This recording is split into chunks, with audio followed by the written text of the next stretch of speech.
పెరిగిన petrol diesel gas రేట్లను నిరసనగా కాంగ్రెస్ పార్టీ మహిళా లీడర్లంతా కలిసి గన్ పార్క్ దగ్గర అయితే ధర్నా చేయడం జరుగుతుంది. ప్రస్తుతం మనతో పాటు లీడర్స్ ఉన్నారు, కాంగ్రెస్ లీడర్స్ ఉన్నారు. లక్ష్మి గారు ఉన్నారు, వారితో మాట్లాడే ప్రయత్నం అయితే చేద్దాం.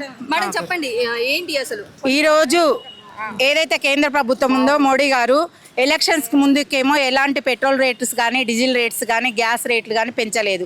అప్పుడు ఏమన్నారు, భారతదేశంలో ఉన్న ప్రజలందరూ ఎవరు భయపడొద్దు, ఏదున్నా మేము ఉన్నాము, మేము చూసుకుంటాము, మీకు ఎలాంటి లోటుపాట్లు కానివ్వని ఆ రోజు ఎలక్షన్స్ ముందుకేమో చెప్పి, ఈరోజు ఎలక్షన్స్ అయిపోయిన తర్వాత ప్రజల మీద గ్యాస్ సిలిండర్ల rate, petrol rates, diesel rates పెంచి ఈరోజు ప్రజలని ఏ విధంగా కూడా బతకకుండా చేస్తున్నట్లాంటి మోడీ ప్రభుత్వం ఈరోజు రేపు మరి మేము తెలంగాణలో బాగా వేస్తామంటే మీరు ఏ ముఖం పెట్టుకొని తెలంగాణలోకి వస్తారు? మీరు ఒకసారి ప్రజలలోకి వెళ్ళండి, ప్రజలు ఎంత బాధపడుతున్నారో. ఈరోజు ఎక్కడ చూసినా కూడా మనం కనీసం పిల్లలని బండి మీద స్కూల్కి తీసుకెళ్లాలన్నా టూ వీలర్ యూజ్ చేయాలా?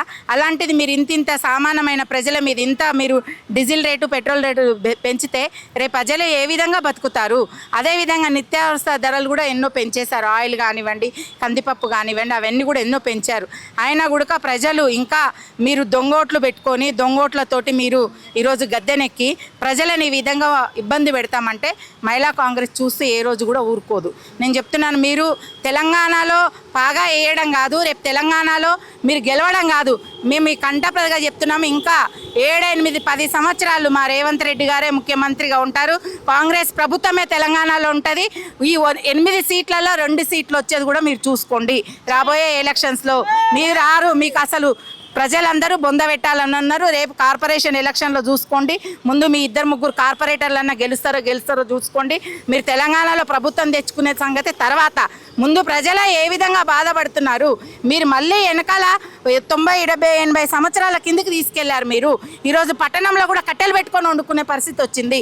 ఏదైనా చిన్న ఫంక్షన్ చేసుకున్న ఒక 50 మంది 20 మంది ఫంక్షన్ చేసుకున్నా కూడా కట్టెలు పెట్టుకొని వండుకోవాల్సి వస్తుంది. సిలిండర్స్ అందడం లేదు, బుక్ చేసినాక 50 రోజులకు కానీ గ్యాస్ రావడం లేదు, ఇవ్వడం లేదు, బుక్ అవుతున్నది కానీ ఇవ్వడం లేదు. ప్రజలు ఎంత ఇబ్బంది పడుతున్నారో మీకేం తెలుసు? మీ ఢిల్లీలో ఉండి మాట్లాడుతున్నారు, సామాన్యమైన ప్రజలు ఎంత ఇబ్బంది ఇక్కడ నుంచి కేంద్రంలో 2 మినిస్టర్లు ఉన్నారు, 8 మంది ఎంపీలు ఉన్నారు. మీరు ఏం చేస్తున్నారు? తెలంగాణ ప్రజల సమస్య మీకు అర్థమవుతలేదా? మీరు ఏం చేస్తున్నారు తెలంగాణకి? మీ వల్ల ఏం పాయిదం? మీ వల్ల ప్రయోజనం ఏం లేదు. ఈరోజు మెట్రో ఇస్తారని పరిగణిస్తలేరు. మీ వల్ల కాదు. ఈరోజు మా ముఖ్యమంత్రి గారు చేస్తుంటే మీరు కాళ్ళకు అడ్డం వేస్తున్నారు. మీతో చేత కాదు కాబట్టి మీరు రిజైన్ చేసి పక్కకు జరగండి. మీరు ప్రజలు ఎవరికి పట్టం కడతారో అప్పుడు తెలుస్తుంది మీ మీద ఎంత విలువ ఉందో ప్రజలకి, అప్పుడు తెలుస్తుంది. మీరు ఊరికే ఉండి మాట్లాడడం కాదు, మీకు ఏ మాత్రం శుద్ధసిద్ధి ఉన్నా మీరు చేసేది చేయండి. ఈరోజు మా రాష్ట్ర ప్రభుత్వం ఆల్రెడీ 500 సబ్సిడీ ఇస్తుంది గ్యాస్కి. మీరేం చేస్తున్నారు? మీ కేంద్ర ప్రభుత్వం ఏం చేస్తుంది? కాబట్టి మీరు కూడా ప్రజలని ఆదుకోవాలా. మీరు ఇట్లా టైంలో మీరు ప్రజలను ఆదుకోకపోతే మీరు ఎప్పుడు ఆదుకుంటారు? మళ్ళీ మీరు 70-80 ఏళ్ళ కిటికీ తీసుకెళ్తున్నారు అంటే మరి కట్టెలు పెట్టుకొని వండుకొని గిన్నెలు అన్నీ పాడు చేసుకోవాలా? హాస్పిటల్ పాలవ్వాలా? ఈరోజు ఏ హాస్పిటల్కి వెళ్ళినా, కళ్ళకి వెళ్ళినా, దానికి వెళ్ళినా 1,50,000 2 లక్షల ఆపరేషన్లకు కావాలా?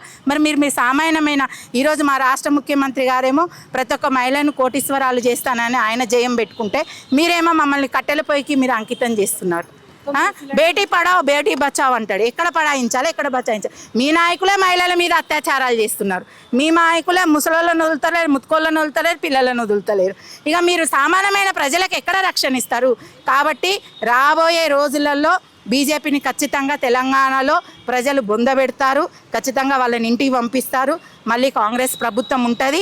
రేవంత్ రెడ్డి గారు ఈరోజు ప్రతి ఒక్క మహిళలు ఆర్థికంగా బలపడాలన్న ఉద్దేశంతో ప్రతి ఒక్క పథకాలు కూడా మహిళల పేరు మీద పెడుతున్నారు. కాబట్టి మహిళా కాంగ్రెస్ ఖచ్చితంగా మేము మా ప్రభుత్వం వెంబట ఉంటాం. ప్రభుత్వం చేసే కార్యక్రమాలలో అన్నీ ఉంటారు. మా రాష్ట్ర అధ్యక్షురాలు ప్రతి కార్యక్రమంలో కూడా చురుకుగా పాల్గొంటుంది. మేము ఖచ్చితంగా కేంద్ర ప్రభుత్వం చేసే ప్రతి ఒక్క కార్యక్రమాలు ఏవైతే ప్రజలకు వ్యతిరేకంగా చేస్తుందో మహిళా కాంగ్రెస్ ఖచ్చితంగా నిరసన తెలుపుతుంది, వాళ్ళతో పోరాడతాం. మనం చెప్పండి, ఇటు పెరిగిన పెట్రోల్ డీజిల్ గ్యాస్ ధరలకు నిరసనగా మీరైతే ర్యాలీ చేయడం జరుగుతుంది. అసలు నిజంగానే కేంద్ర ప్రభుత్వం తగ్గించే అవకాశం ఉంది అనేసి అంటారా? కేంద్ర ప్రభుత్వం తప్పకుండా తగ్గించాలి. మేము ఇక్కడ మా స్టేట్ ప్రెసిడెంట్ స్వర్ణక్క గారి ఆధ్వర్యంలో మేము చేస్తున్నాము. చాలా రోజులు చేసే పోరాటమే ఇది, కానీ మాకు ఏం ఫలితం లేదు. అన్ని స్లోగన్స్ ఇవ్వడము చేయడమే సరిపోతుంది, కానీ మోడీ ప్రభుత్వం వచ్చినాక గ్యాస్ ధరలు కానీ అన్ని పెరుగుతున్నాయన్నా ఏవి కూడా తగ్గట్లేవు. అంటే ఒకసారి చూసుకున్నట్టయితే కనుక రాష్ట్ర ప్రభుత్వం చేతిలో కూడా కొంత ఉంటుంది కదా, రాష్ట్ర ప్రభుత్వం నిధులు కేటాయించి తగ్గించే అవకాశం ఉంటుంది కదా, ఎందుకు తగ్గించట్లేదు మరి రాష్ట్ర ప్రభుత్వం? రాష్ట్ర ప్రభుత్వం తప్పకుండా చేస్తుందమ్మా అవన్నీ. రేవంత్ అన్న ఉండు కాబట్టి రేవంత్ అన్న తప్పకుండా చేస్తారు. మనకి సెంట్రల్ నుంచి ఉండాలి మెయిన్. ఇప్పుడు మనందరం ధర్నా కూడా దానికోసమే. సో అట్లా ఓవైపు స్కూల్ ఫీజు కూడా పెంచుతున్న పరిస్థితి కనిపిస్తున్నది, మరి దీని మీద మీరేమంటారు? స్కూల్ ఫీజు పెంచడంలో అవన్నీ ఏమి ఉండవు. బేసికల్గా రేవంత్ అన్న ప్రభుత్వంలో ప్రతి ఒక్కటి 6 గ్యారంటీలు కంపల్సరీ క్లియర్ చేస్తా అని చెప్పినారు, చేస్తారు. అదే రూట్లో నడుస్తున్నాం మేమందరము. తప్పకుండా రేవంత్ అన్న ఉన్నంత వరకు రేవంత్ అన్ననే మళ్ళీ వస్తాడు. మోడీ అనే గవర్నమెంట్ మళ్ళీ రాదు. పైన కూడా రాహుల్ గాంధీనే మేము పీఎం చేస్తాము తప్పకుండా. 2029లో మాకు ఒకటే ఏంటంటే రాహుల్ గాంధీని పీఎం చేయడం. ఎస్. అంటే ఇప్పుడు తెలంగాణలో ఏవైతే మీరన్నారో 6 గ్యారెంటీలలో 2-3 తప్ప ఇంకా మిగతావి ఎక్కడా కనిపించట్లేదు. రైతు బంధు కూడా అక్కడక్కడ కనిపిస్తుంది తప్ప ఇంకెక్కడ సంపూర్ణంగా ఇచ్చిన పరిస్థితి అయితే కనిపిస్తలేదు. మరి దీన్ని ఎలా చూడాలంటారు? ఇప్పుడు మన గవర్నమెంట్ కొత్తగా వచ్చినాం మనము, ఇంతకుముందుకు పాలించినాము. కానీ బీఆర్ఎస్ గవర్నమెంట్ ఉన్నప్పుడు అక్కడ ఏం చేసింది లేదు. వాళ్ళు చేసి పెద్ద అప్పులు చేసి పెట్టిపోయినారు మనకి. ఇప్పుడు అవన్నీ క్లియర్ చేసుకుంటే రేవంత్ అన్న ఉన్నంత వరకు కంపల్సరీ ప్రతిసారి 6 గ్యారంటీలు అనేవి తీరుస్తాడు. చిన్నగా మేము కూడా come on move on to this. మరోవైపు కేంద్రంలో అసలు నిధులే లేవు, మేమేం చేయాలి అన్న పరిస్థితి కనిపిస్తుంది. రేవంత్ రెడ్డి గారే అంటున్నారు కదా. అవును తప్పకుండా. కానీ రేవంత్ అన్న ప్రజల మనిషి కాబట్టి ప్రజల కోసం తప్పకుండా చేస్తాడు. ప్రతి ఒక్క మినిస్టర్ మీద వర్క్ చేస్తున్నారు. ప్రతి ఒక్క గ్యారంటీ కూడా అమలు చేయడం జరుగుతుంది. Thank you. తెలంగాణ రాష్ట్ర మహిళా కాంగ్రెస్ ఎర్రబెల్లి స్వర్ణమ్మ గారి ఆధ్వర్యంలో ఇక్కడ పెరిగిన పెట్రోల్, డీజిల్, గ్యాస్ ధరల మీద ధర్నా నిర్వహించడం జరిగింది. అక్కడ నుండి గాంధీ భవన్ నుండి గన్ పార్క్ వరకు నడవడం జరిగింది ధర్నా చేస్తూ. అయితే ఇది ఎప్పుడైతే ఎలక్షన్లు ఉన్నాయో అప్పుడు వాళ్ళు ఏమి మాట్లాడకుండా ఎలక్షన్లు అయిపోయిన తర్వాత బీజేపీ వాళ్ళు కావాలని ఒక రోజుల్లో 8 రూపాయలు, తర్వాత 2 రూపాయలు, 3 రూపాయలు, 40 రూపాయల వరకు పెంచడం జరిగింది. అయితే ఇలా వాళ్ళు పెంచుతూనే పోతున్నారు తప్ప తగ్గించడం లేదు. ఇదంతా సామాన్య ప్రజల మీదనే భారం పడుతుంది. అయితే ఈ సామాన్య ప్రజల మీద భారం పడడము వాళ్ళ యొక్క బుద్ధిని వాళ్ళు చూపించుకుంటారు. ఎందుకంటే వాళ్ళు ఎప్పుడు కానీ ప్రైవేట్ వ్యవస్థకు, ప్రైవేట్ పెట్టుబడిదారులకు, వాళ్ళ ఎలక్షన్లకు ఉపయోగపడే అదాని, అంబానీ లాంటి వాళ్లకు కొమ్ము కాస్తారు అనేది అందరికీ తెలుసు. కానీ ఇక్కడున్న మన దద్దమ్మలు ఉన్నారు కదా, మన 8 మందిని గెలిపించుకున్నాం కదా, 2 కేంద్ర మంత్రులు ఉన్నారు కదా, వాళ్ళు ఎందుకు ప్రజల గురించి మాట్లాడటం లేదు? సామాన్య ప్రజలు ఈ ఆల్రెడీ నిత్యావసర వస్తువులే వాళ్ళకు ఒక భూతంగా వాళ్ళ నెత్తిలో ఉంటే మూలిగే నక్క మీద తాటిపండు పడ్డట్టుగా ఇప్పుడు ఈ పెట్రోల్, డీజిల్ ధరలు ఇప్పుడు తొలకరి వానలు పడేది ఉంటే మళ్ళీ వ్యవసాయ పనులు స్టార్ట్ అవుతాయి. ప్రతిదీ గ్యాస్, పెట్రోల్ ధరలతో ముడిపడి ఉన్నది కదా. ప్రతి విషయంలోనూ దానివల్ల దానికి అనుకూలంగా ఉన్న ప్రతి కూడా పెరుగుతూనే ఉంటాయి.